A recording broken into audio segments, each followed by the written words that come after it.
Welcome to Engadget Today. The word of the day is Samsung. Samsung. The company held a big press event here in New York on Wednesday where it announced a slew of gadgets, including the Galaxy Note 10 and 10 Plus and the Galaxy Book S. By the time Samsung wrapped up yesterday, some of our readers here in the States were leaving work, while our fans in Europe and Asia might have actually slept through the whole thing. So, in case you missed it, here's the TLDR version.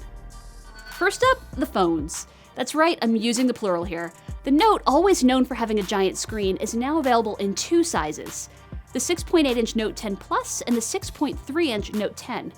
The Note 10 Plus will cost $1,100 and the Note 10, $950. Both phones have Samsung's so-called Infinity O display. It's one of those all-screen setups with a punch hole for the camera. All told, the design is very similar to the Galaxy S10 and S10 Plus, which came out earlier this year, except this time, the front camera is centered. Oh, and neither phone has a headphone jack. Sorry. As for the cameras, it's mostly incremental updates here. Think expanded editing tools and something called zoom-in mic for more focused audio. Perhaps most exciting, you can now use the S Pen as an augmented reality paintbrush. Speaking of the S Pen, it wouldn't be a Galaxy Note launch without that stylus, and of course, it's once again received some upgrades. After getting Bluetooth last year, the pen now has an accelerometer and gyroscope, allowing it to detect gestures called air actions. Why is that a thing, you might ask? Because, my friends, sometimes you want to swap cameras, change to a new shooting mode, or perhaps draw an arc to zoom in.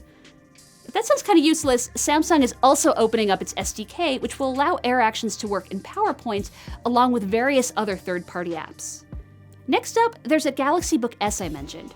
It's a 13-inch Windows 10 device that looks like a laptop, except Samsung says it has, quote, the essence of a smartphone. Now, that's mostly a reference to the LTE on board, the Qualcomm processor, and the fact that it promises 23-hour battery life. Look for that in September with a price of $999. Last but not least, my favorite topic and yours, integration between PCs and smartphones. Yay! Samsung DeX has been around a while to do just that, and now it has some expanded functionality, including the ability to transfer photos and other files, reply to messages, and run mobile apps on your Mac or Windows PC.